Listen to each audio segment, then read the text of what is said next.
Oh, there's the 2+2. We needed a little bit of red paint in our lives. This green's getting outrageous, isn't it? So, next update on the fixing. Where are we at?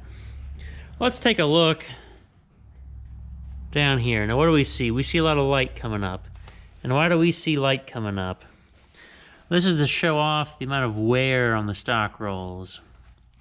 Now, when I got this thing, I didn't think it was bad. It pulled the stocks through, I thought, really well. Well, let's look at a set of new ones. Oh, man, it's a lot of new shiny paint.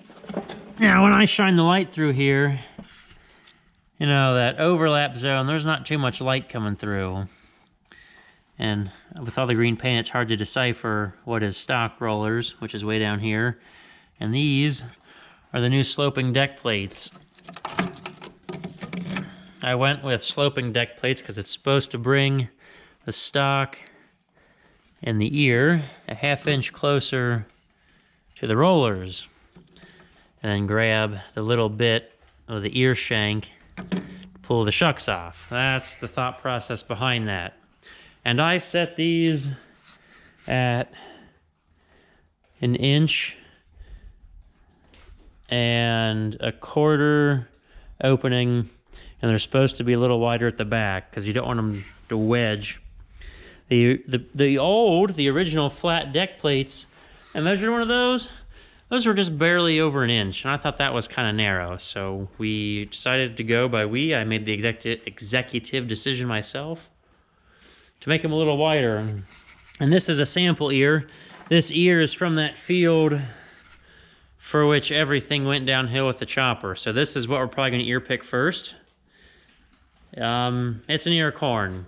This is not a spectacular growing ear, so I'm fairly happy with how this turned out. There's corn on a cob. It's more corn than we had. And we see how that fits, and not knowing what to expect with these, whew, that's shiny, with the sloping deck plate. I guess that's how they would sit down in, and because they slope, it'll really funnel the ear down in the center groove. Hoping that's not a problem. And then I'm also debating on how to set the gathering chains. I got a book on these corn heads.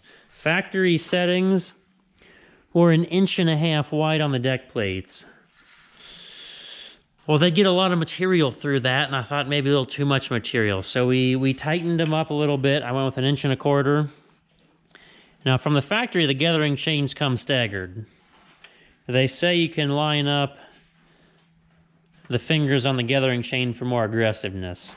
We'll see how I feel about that. So we're just going to leave them staggered for now. And over here, we're going to demonstrate, maybe, how easy it is to get these rolls off. Now, the place that I bought all this stuff from, J.D. Huskers, sent me home with this contraption. I rented it. I got to send this thing back to them. This giant set of claws, a bottle jack.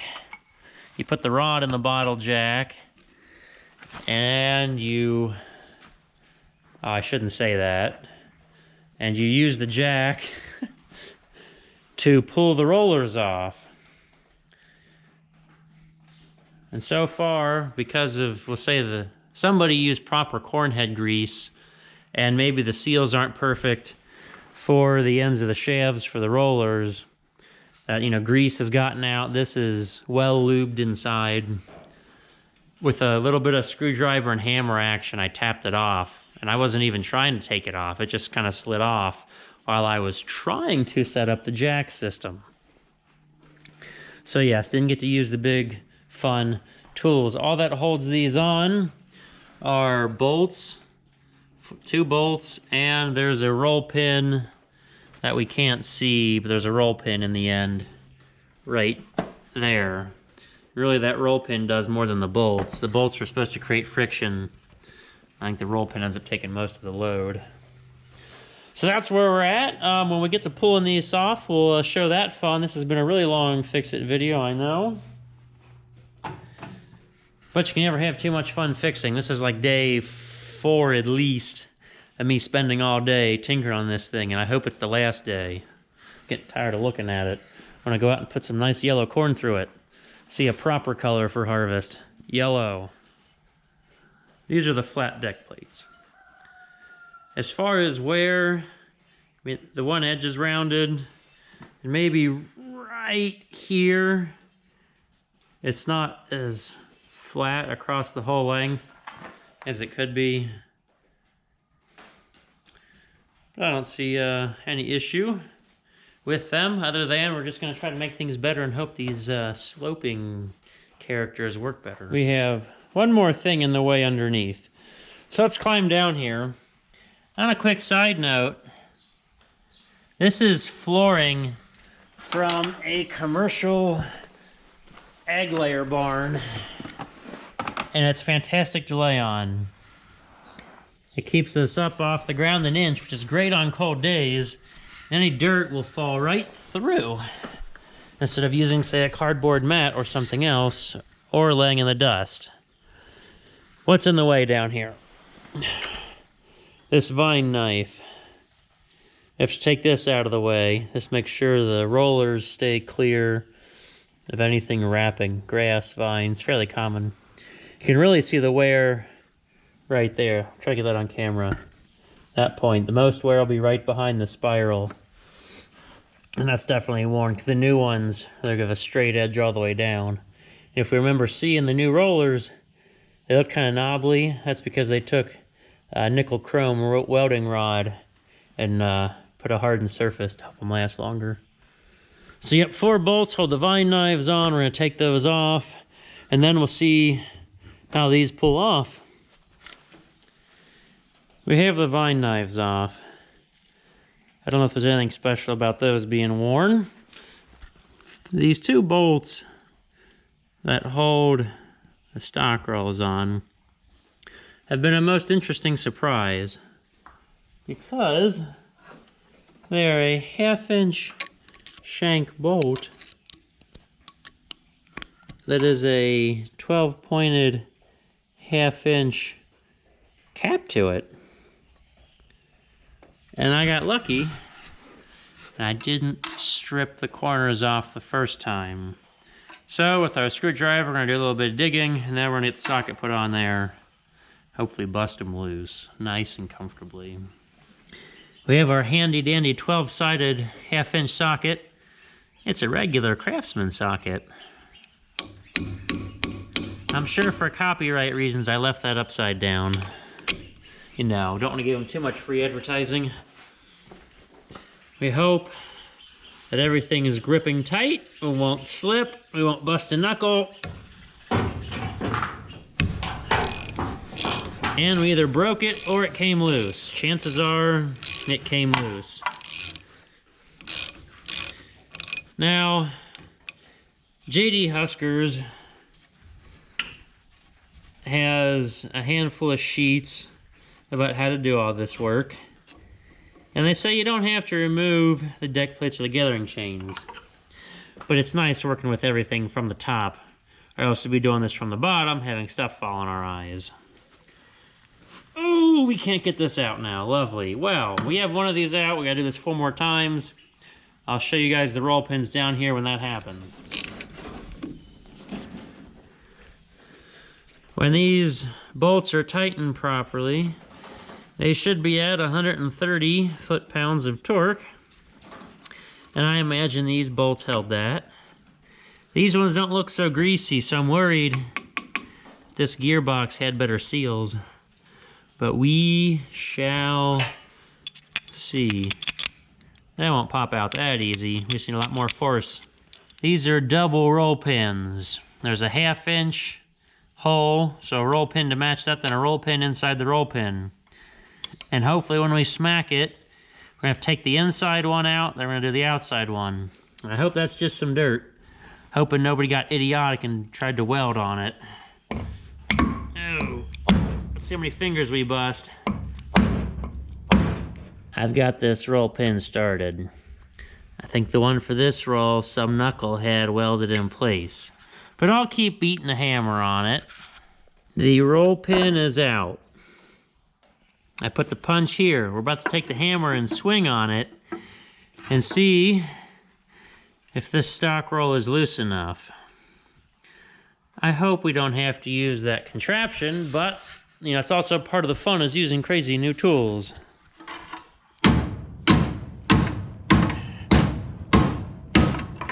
Well, I'm probably going to break something, so we're going to have to hook up this jack system. That's what the real fun of this video is supposed to be about. Not things going smoothly. We never like things to go smoothly. We like to get out the crazy tools and have a real Toolman Taylor time and blow things up. Or use the cutting torch, right? Who's ever used a bottle jack on its side? Yes, this will work. So they say. We will find out. Yeah. The bottle jack is sort of held in there nicely by tension. Need about like 10 hands to get this set up. The claw's hooked into the side of the roller there. And we'll be driving directly against the shaft. So we will not be pulling on any bearings. This is actually a good way to do it. I'm going to slide our handle in. That bend is rather convenient, probably for getting around that part of the jaw. And now we just start jacking. And if we look right there, if I can hold the camera steady, we are moving. So we will jack oh, I can't, shoot, I shouldn't say that. We will pull this thing off. Even if the jack is low on oil, it's low on oil.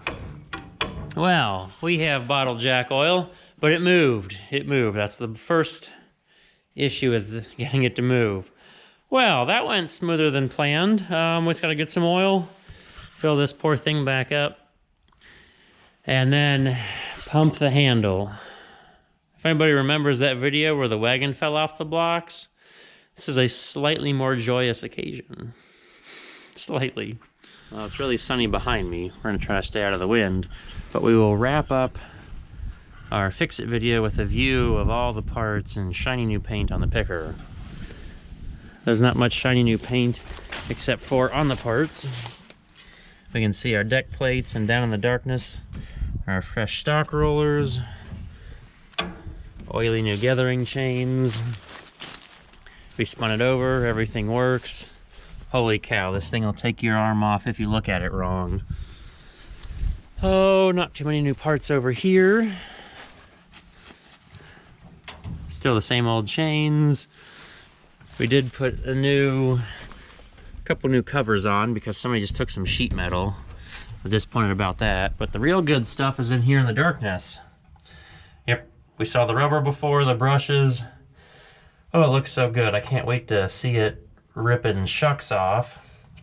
The problem is, you know, I'm gonna have to put the camera in here. It's gonna be windy. I can't stick my head in, won't be able to see it, because air comes up right there and it's blowing right out the back. And you're supposed to keep this closed so the airflow comes out properly. And then just maybe we'll be able to see a little bit of action down here later. Put a new rubber flap on. Never had issues with corn getting down there. On that Ford corn picker I had, I could frequently get ears wedged in the bottom of the elevator.